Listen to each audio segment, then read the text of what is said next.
제18장. 슬프다. 구스의 강 건너편 날개치는 소리 나는 땅이여, 갈대배를 물에 띄우고 그 사자를 수로로 보내며 이르기를, 민첩한 사절들아, 너희는 강들이 흘러 나누인 나라로 가되 장대하고 준수한 백성, 곧 시초부터 두려움이 되며 강성하여 대적을 밟는 백성에게로 가라 하는도다.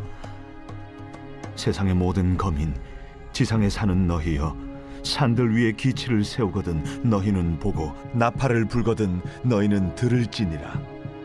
여호와께서 내게 이르시되, 내가 나의 처소에서 조용히 감찰함이 쬐이는 일광 같고 가을 더위의 운무 같도다.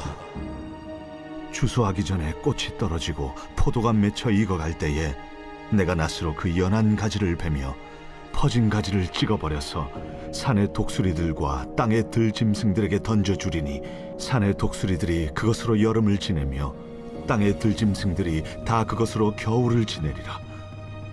그때에 강들이 흘러 나누인 나라의 장대하고 준수한 백성, 곧 시초부터 두려움이 되며 강성하여 대적을 밟는 백성이 만군의 여호와께 드릴 예물을 가지고 만군의 여호와의 이름을 두신 곳 시온산에 이르리라.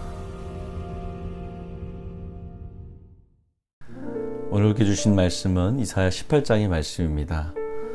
무신론자들이 하나님의 존재를 인정하지 않는 중요한 이유 중 하나는 하나님의 섭리를 거역하는 악인들을 하나님께서 왜 그냥 두고 보시는가에 대한 의문 때문입니다.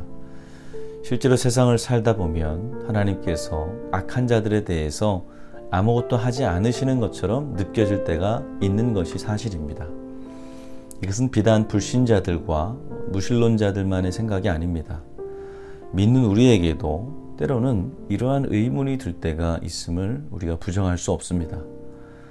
그럼에도 우리가 잊지 말아야 될 것은, 우리를 향한 하나님의 계획과 섭리는 인간이 온전히 이해할 수 있는 성격의 것이 아니라는 사실입니다. 하나님의 계획과 섭리는 우리의 생각과 다를 뿐 아니라 늘 우리에게 놀라움을 가져다 줍니다. 이것은 하나님의 역사가 항상 우리의 기대를 뛰어넘는다는 것을 의미합니다. 우리는 흔히 나보다 능력이 뛰어난 사람을 가리켜서 나보다 한 수 위다라고 말을 합니다. 바둑에서 상대방이 나보다 한 수를 더 앞서 생각한다는 의미이죠. 내가 100수를 앞서 생각해도 상대는 항상 그 한 앞수인 101수를 생각한다면 결코 우리는 상대를 이길 수 없을 것입니다. 마찬가지로 하나님은 우리가 얼마나 우리보다 앞서 생각하고 일하시는지를 알기를 원하십니다.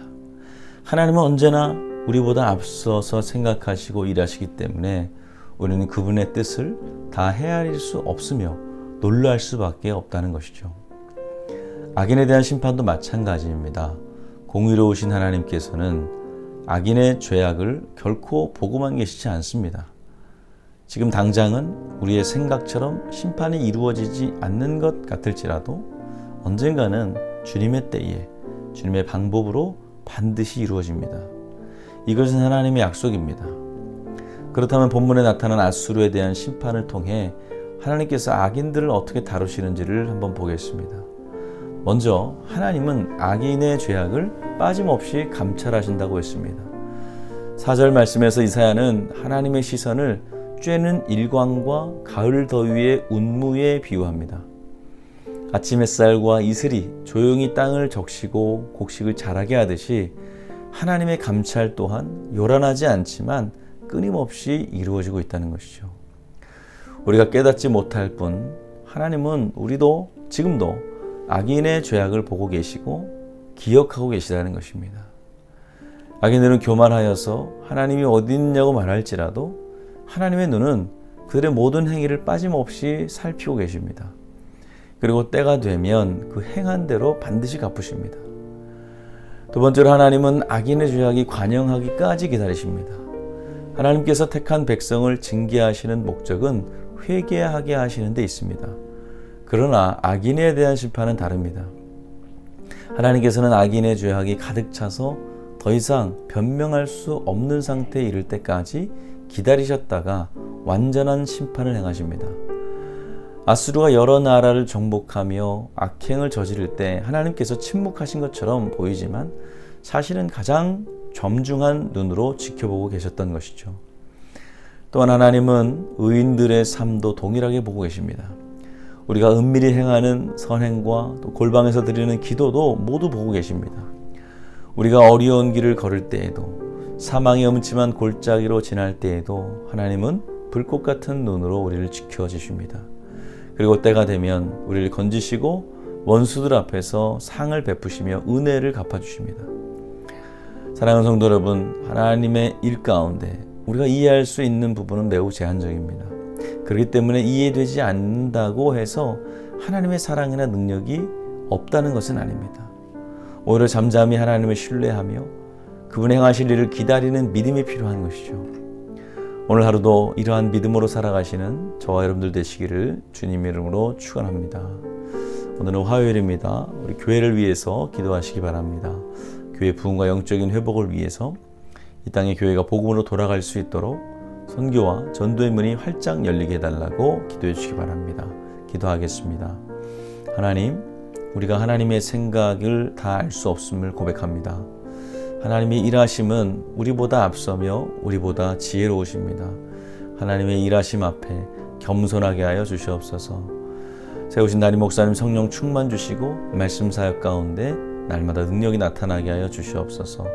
교회를 위해서 기도합니다. 교회 부흥과 영적인 회복을 허락하시고 이 땅의 교회가 복음으로 돌아갈 수 있도록 선교와 전도의 문이 활짝 열릴 수 있게 하여 주시옵소서. 다음 세대들 믿음의 자리, 기도의 자리 떠나지 않게 하여 주옵소서. 신영원 청년, 박원진 권사님, 이영숙 권사님, 박재순 권사님, 손종현 권사님, 김영도 집사님, 김민아 집사님 암을 깨끗이 치유해 주시옵소서. 그 외 회복 중인 모든 암 환자들 재발을 막아주시고 완치시켜 주옵소서. 지금도 병상에 누워있는 이경자 권사님과 모든 환우분들 주님의 손길로 붙잡아 주시고 다시 일으켜 주옵소서. 연로하신 성도님들 건강의 복 주셔서 모두가 건강하게 걷다가 천국에 들어가게 하옵소서. 예수님의 이름으로 기도합니다. 아멘.